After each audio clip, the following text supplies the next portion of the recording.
Hi, Mark Gilbert here. This video is about a little book from 1908 called The Kybalion, an occult classic that has been very influential on many people in their spiritual paths. In this particular video, what I want to do is cover the content of the book with you with a New Thought perspective in mind. We'll talk about what New Thought is briefly, and then we'll go through the concepts of the book and tie it to New Thought. Now, in another video that I recently did, which is linked in the show description below, I went into a lot of detail about the background on the book, how it came to be, its setup, how it's designed to be a story about three initiates who are referencing a book from the past called the Kybalion, which they quote, and they quote this mysterious and fictional book, the Kybalion, in this book, the Kybalion. All of that is just a mystique that was used by the real author, William Walker Atkinson, a New Thought author in the early part of the 20th century, in order to market the book and give itself a particular allure. In fact, for many years in the 20th century, many people debated who actually wrote this book. And you can go research that on your own, but if you want to hear my perspective on it, see the show link below and watch the other video where I talk about this book. Now, one of the things the book says it's about is Hermeticism. In that other video, I talk about what that is and how really, although Atkinson, an author in this book, did use some concepts from the Hermetic tradition, that this book is really more influenced by his New Thought background and belief system. He does bring some Hermetic concepts into it, but he really is putting New Thought into an occult book. Now, it's interesting because many people through the 20th century have gotten great meaning from this book. And I recently discovered it and have been touting it to everyone I know, suggesting that they read it. So if you're on the spiritual path, I would encourage you to pick up a copy of the book. Also, I would invite you to read it and reread it, especially if you're on the New Thought path. I think that you will find that the teachings and concepts that are presented in this book, which I'm going to cover in this video, will really assist you in deepening your understanding of New Thought. Now, I said we're going to be reviewing the Kybalion through a New Thought lens, but what exactly does that mean? To discuss the concepts and the history of New Thought would be beyond the scope of this video, but I'll just briefly say that it has its roots in ancient traditions and wisdom going back to the Hermetic teachings of ancient Egypt, and many of the Greek philosophers and concepts that they brought forward. So it has a lot of things that come from ancient truths, but it also is anchored and really got its birth in the late 19th century through the Transcendentalists and through the mental healing aspects that were going on in the late 19th century. And then in the early part of the 20th century, it then birthed itself into a number of different threads and organizations, including Centers for Spiritual Living, Unity churches, the Divine Science churches, and much more. The key concepts, though, of New Thought and the thread that runs through all of the various teachings of people who purport to believe or teach New Thought are certain basic principles.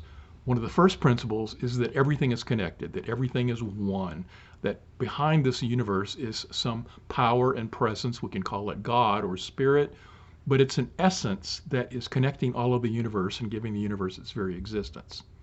And in this essence, it manifests itself through all of us, that we are embedded and infused with this divine inflow. In some circles, like in Science of Mind and Centers for Spiritual Living, that essence is not only called God and Spirit, but it's called mind with a capital M. So there is this teaching already that consciousness or mind is the ground of all being and all that is. But all you need to really remember is that everything is connected in a vast oneness in the world of the unseen and the world of the seen, that is the non-material world and the material world. They're all one world and they're all interconnected. And the other key essence of New Thought teaching is that it's a practical philosophy. It looks for ways in which we can manifest the highest life here on earth. And it knows that through the teachings of the principle that mind can create our reality, that is, our consciousness can create our physical experiences, that it becomes most practical. Most of it is about looking at our thoughts and our actions and how we can shift our thoughts and actions and beliefs to be in alignment with the life that we want. So everything is connected. There's a power that we can use. The power is through consciousness and the conscious choice. And through those conscious choices, we can manifest the life that we want. Now, New Thought has many more principles and ideas than that, but those are the core ones that I think are pertinent for you to anchor into in your awareness as we go through the teachings of the Kybalion. So now let's get into the Kybalion itself and see what it teaches. At the essence of the book are 7 principles that are outlined. But before we even get to the principles, it lists 2 key concepts that it wishes to orient the reader to.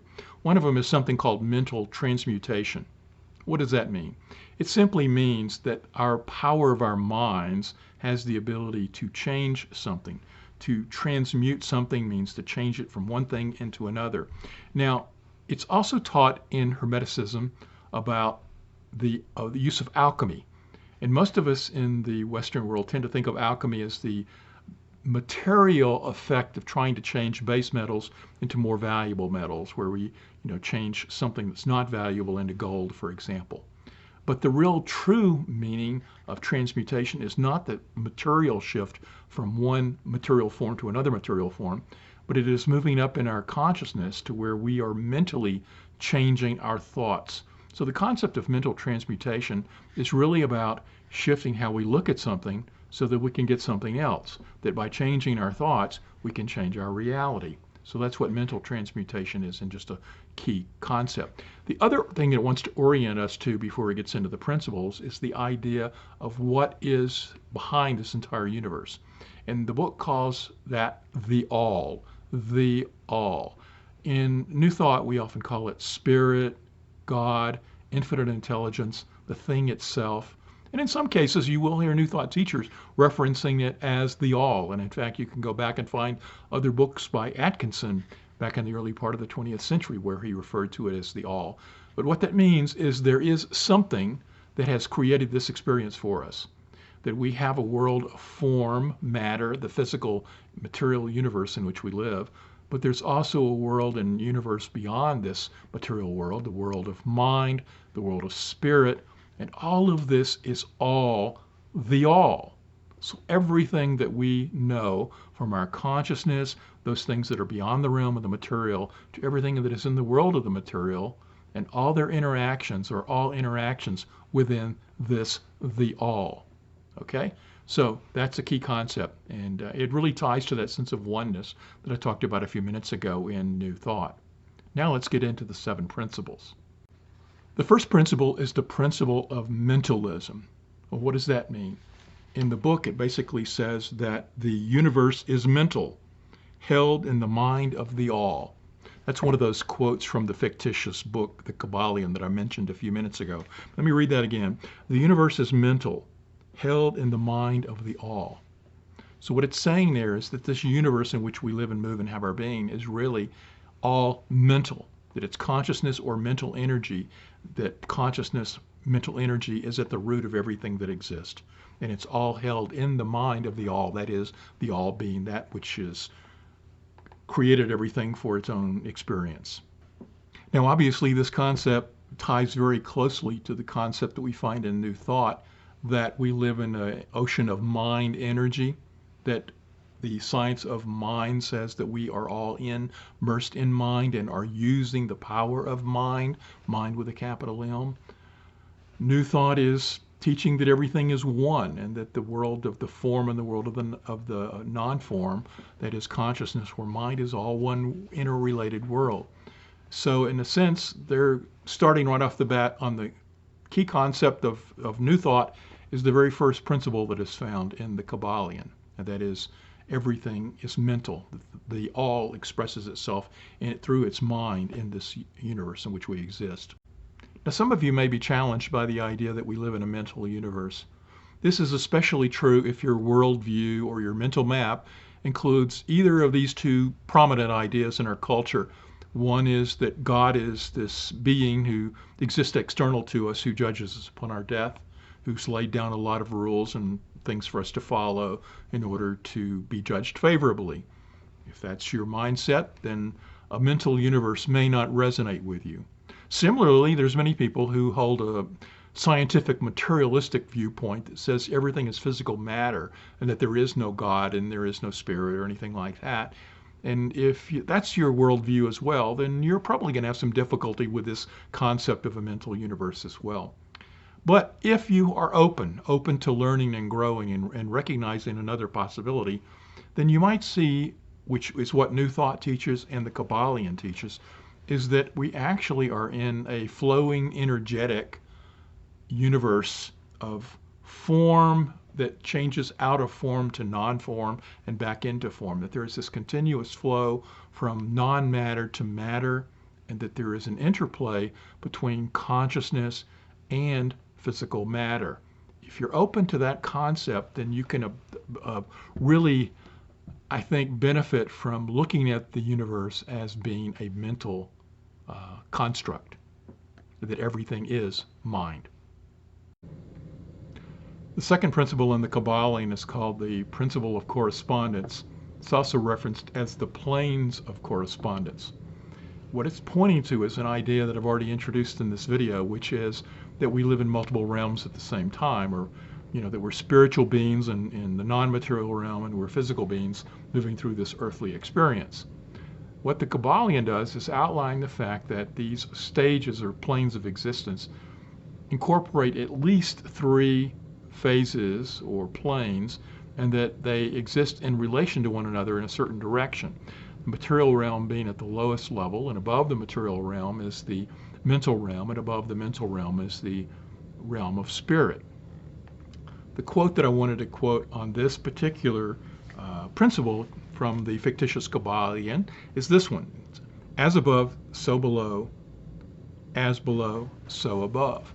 At first that might make no sense to you, but if you put these planes into your mental map for a moment, what you'll see is that things that appear to be in the higher planes can influence the things that are in the lower planes, and the things that occur in the lower planes have an influence moving upward to the higher planes of existence.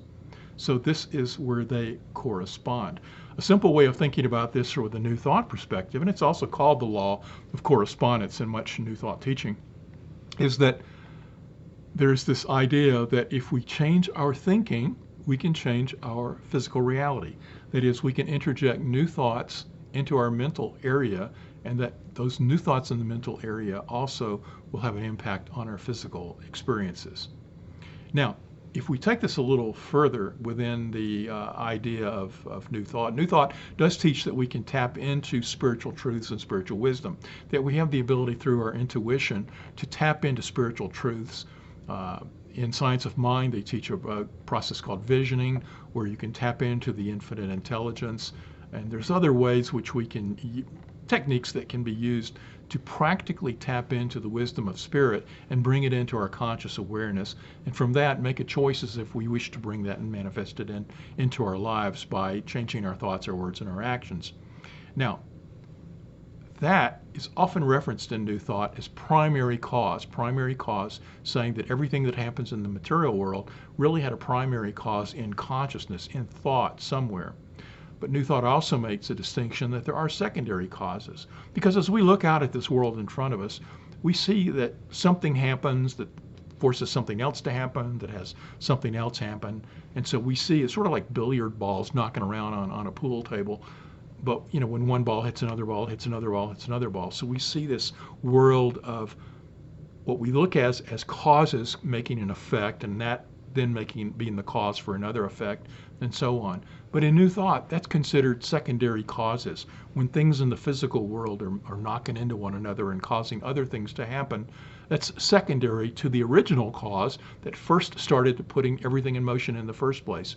And we can track everything that is occurring back to some aspect of mind or consciousness, where somewhere there was a choice made in the realm of the mental realm that was interjected into the material realm. So, as above, so below, primary causes causing secondary, causing effects in the material world.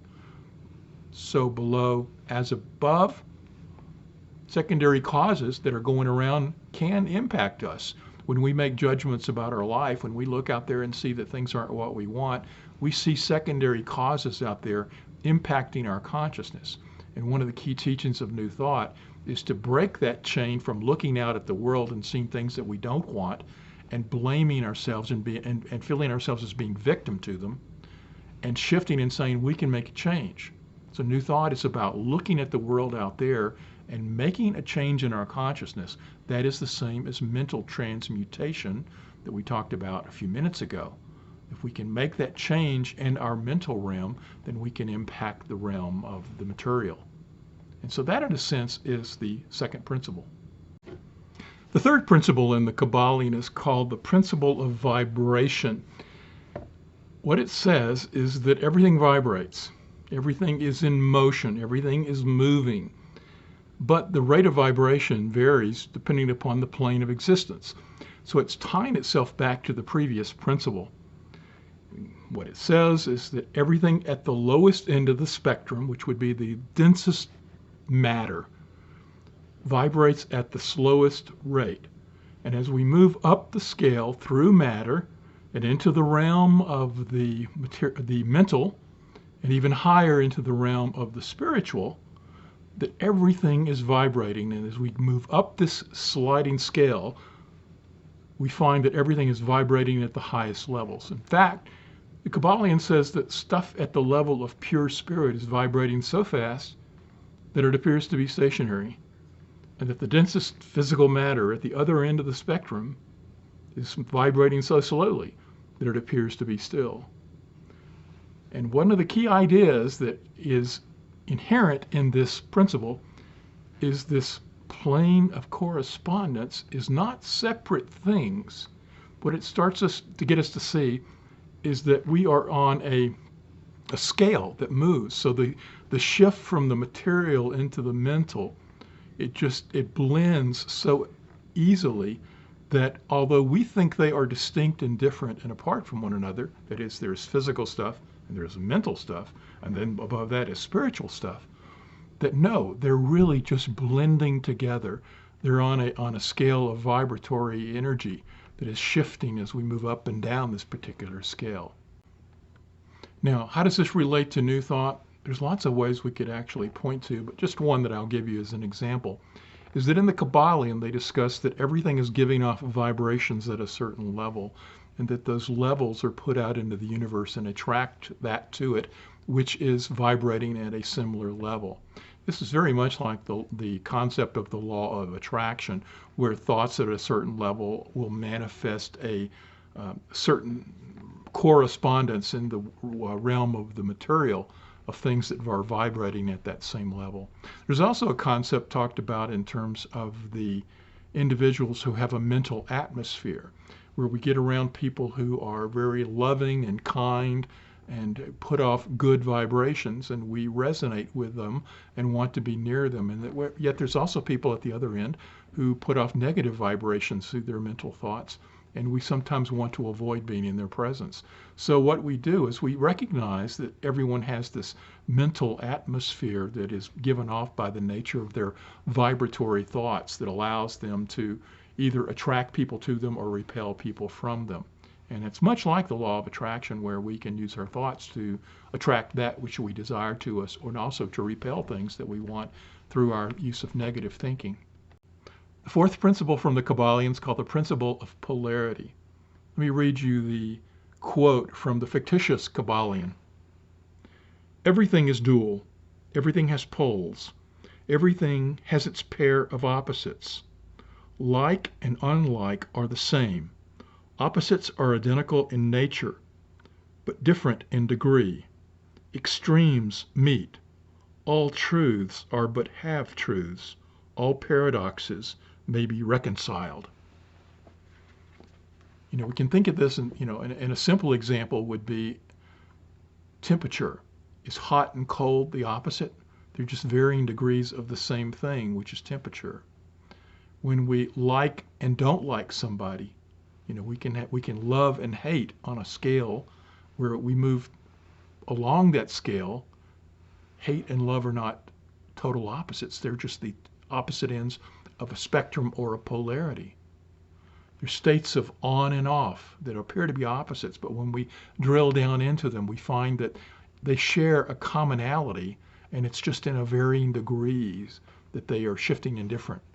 One example I like to use is a coin, which has a head on one side and a tail on the other.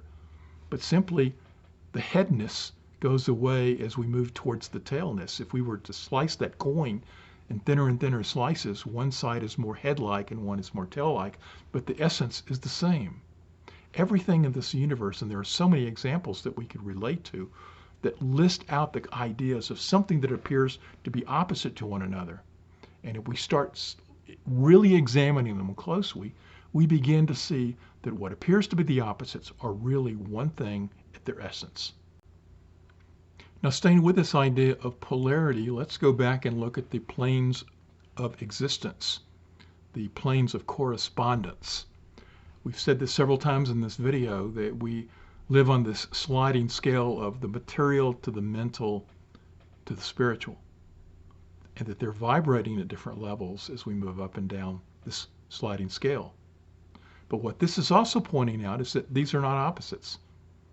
This is just a plane of existence where we're moving along from what is in essence the all, and the all of the expression of itself through mind. So mind at its purest essence of spirit is one end of this spectrum or this polarity, but at the other end of the polarity is the densest matter. And so we can move along this polarity. And what the idea of the Kybalion is, and why these concepts are important, is that they point out that we can use the power of changing our minds, mental transmutation, to actually shift to where we want to be. Is once we recognize that it's not an either or circumstance, but it is a sliding scale, a different vibratory rate, that what appears to be a polarity is all one thing of its same essence, we start looking differently at this world and start recognizing that we can start interjecting our own thoughts and changing our perspective on things to change how we experience life. Now, how does this tie to New Thought? Well, New Thought as its essence says that we need to shift our thinking, where our thinking is polarity of negative thoughts and positive thoughts. But they're all thoughts. And so you will often hear the idea about affirmations and denials in New Thought. Affirmations being a positive statement, and denial is a denial of what is in front of us that we don't want. All of these are just different aspects of using the power of thought. Our thoughts at the lowest base area can be seen as a victim. Our thoughts at the highest end of the spectrum can be based with a recognition that life is as us, as spirit. So when we often move through what's described as life is being done to us, and then life is being done by us, and then life is done through us, and then life is done as us, which are those stages or kingdoms of consciousness that are often talked about in New Thought. Those stages are really just shifting areas on the polarity of how we view ourselves and our place in this universe. At the lowest end of the polarity is the idea that we are victims of life. And as we move up the polarity, we see that we have control over our lives, that we can have it done by us. And then we start seeing that it's done through us. And ultimately, we meld ourselves into a conscious awareness of the oneness of spirit with ourselves, and we recognize life is done as us, that our expressions of our life are simply an expression of us as the divine. So, the polarity, everything that you see that's a polarity and appears to be opposites, is really a sliding scale of polarity. And it's just in difference in degrees.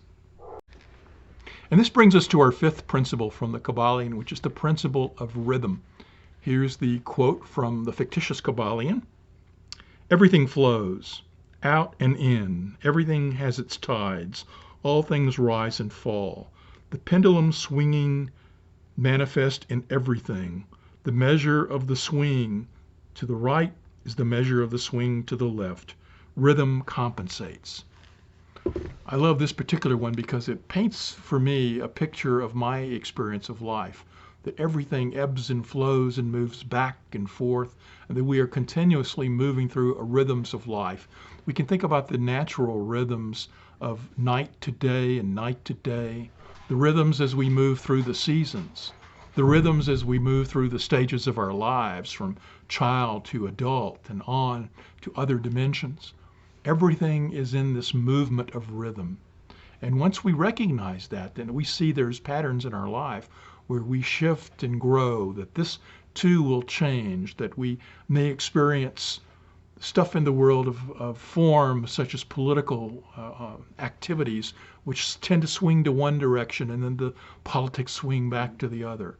That there's this continuous ebb and flow of all the changes of our life around us. And this is playing out on all the degrees of all the planes. So not only do we experience it in the material realm, but that our mind shifts and ebbs and flows, but depending upon how we're viewing and thinking of things at a particular time. And likewise, our shifts in the messages and ideas and our perspective of spirit.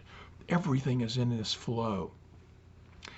New Thought teaches the same thing, that it recognizes that we live in a universe of change, that there's a constant being at the level of spirit, but that we are constantly in a state of becoming through the experiences of our life, and that these experiences are continuously growing and evolving, that we are continuously moving to higher realms of ourselves. So as we move through life experiences, this rhythm is designed to allow us to grow and evolve to the highest potential of who we can be as a person. So how does rhythm relate to New Thought? Well, one thing we could look at is that there is this spirit-generated idea of the greatest expression of our lives, and that sometimes we fight against it, but that spirit and its infinite wisdom is always putting guardrails around our life and knocking us back on the path towards what we need to be and do in this lifetime. Once we are in harmony, that's a key concept in New Thought, is to be in harmony with the divine flow. So once we are in harmony with the divine aspect and its ideas for our life, then our life tends to unfold at the greatest and highest expression.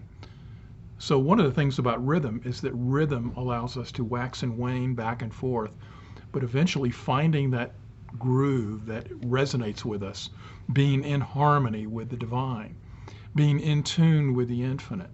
Rhythm allows us to find and to move about and adjust ourselves to find that sweet spot in our lives so that we can express ourselves in that manner. Now, it doesn't mean we're not going to have changes in our life, and one of the things that the Kabbalah teaches is that through the power of mental transmutation, again, through the changing of our thoughts, we can mitigate the wide swings of the pattern of rhythm.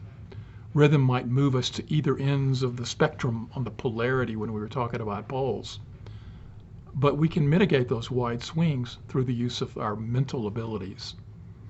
And once we are in harmony with the divine, once we know what is best for us, we can start making mental choices that start moving our lives to be in harmony with the direction that we need to head. Finally, we get to the sixth principle. The sixth principle is the principle of cause and effect. And here is how it's written in the Kybalion. Every cause has its effect. Every effect has its cause. Everything happens according to laws. Chance is but a name for the law not recognized. There are many planes of causation, but nothing escapes the law. What this law is really saying, or this particular principle is saying, is that everything is happening with a reason behind it. That there is some cause for something. There's not just chance going on in the universe. And so we can look at it that, back to the as above, so below law of correspondence, that things occur as primary cause with thought at the mental realm, as above, moving into the physical realm and causing things to happen. We can also look at it that there are secondary causes of things knocking around in the material realm, where one thing hits another, which hits another, which I talked about earlier. So there is always secondary causes. But we look back and there's always some cause that put things in motion. And even above the mental, there is the spiritual. There's the spiritual that's guiding us, that's giving us clues, and as I mentioned a minute ago, putting bumper guards around our life to help guide us to the highest vision of who we can be. We have free will, and we can make choices however we want. It's something that New Thought teaches. But life tends to guide us gently back on our path. And so when we think that things are happening by chance, then we're playing the victim. And when we start looking at that everything has a cause that's leading to that effect, then we begin to recognize bigger patterns. We start looking at the whole life as a system not only of this physical realm, but a system that involves the mental realm and the spiritual realm as well. And we start having a bigger aspect of awareness of the interplay of all the planes of life, and within those planes, how they can impact other things in that plane as well. So the law of causation is one that allows us not to play the game of being a victim, but to take charge of our lives and to recognize that we can create through the power of our thoughts, again, mental transmutation, to bring about the life that we want. And that brings us to the seventh principle, which is the principle of gender. And here is how it's phrased in the Kybalion. Gender isn't everything. Everything has its masculine and feminine principles. Gender manifests on all planes. So think about that. If gender manifests on all planes, how does it manifest itself in the physical realm? Well, we see it through sex, sexual orientation, and sexual experiences, and the very nature of having sex. So, masculine, feminine concepts are played out in sexual realm and the material realm. But as we move up into the mental realm, there's ideas that are masculine and feminine ideas, and even up at the realm of spirit, there is the infusion of masculine and feminine concepts into the whole life experience. So masculine and feminine plays out on the multiple realms as well. Now, how does this relate to New Thought? New Thought does talk about this. In fact, it was one of the concepts that often confused me when they talked about the fact that the masculine melded with the feminine to create the world of form. And for example, in Science of Mind, if you're familiar with that, it talks about conscious awareness or conscious spirit is the masculine principle, and the law that acts upon the conscious thought to bring about the manifestation is the feminine principle. Well, what that points to, and what the Kybalion describes, is that everything has both masculine and feminine concepts in it, or masculine and feminine principles in it. So no matter what your sex may be on this planet, you are both masculine and feminine. And even in the mental realm, in our mental realm, things play out in the sense that I might have a conscious desire to create something that's seen as part of the masculine principle in the Kybalion. And that thought that exudes the aspect of the desire is then acted upon by some aspect of life to bring it into manifestation. Well, that act of acting upon it is the feminine aspect. So no matter what our sex may be on the material realm, each of us has both a masculine and feminine aspect. We both have a creative spark, the desire to manifest something, and we have within us the ability to bring that into manifestation through our thoughts and actions. So we all embody both the masculine and the feminine within us. The masculine is the idea to create, the feminine takes the idea and manifests it into form. We need both parts. There's not one part that's better than the other. They're both essential as part of the creative process. So what we're really looking at is the process of creation is a melding of masculine and feminine principles together to bring about creation. So all of creation is masculine and feminine. Well, there we have it, the 7 principles of the Kybalion. I've tried to put them into a framework that ties back to New Thought. I hope this has been beneficial for you. I'd love to hear your comments. Feel free to leave me a comment down below. Be sure to check out the other resources and videos. I did a more in-depth exploration of the Kybalion and its ties to New Thought in a series of blogs on my website, Conscious Bridge. If you see the show description, you'll find links to that down below. But I would also appreciate it if you would hit thumbs up and also subscribe to the channel. It helps YouTube know that you enjoy the programs we're making and helps us. Thank you.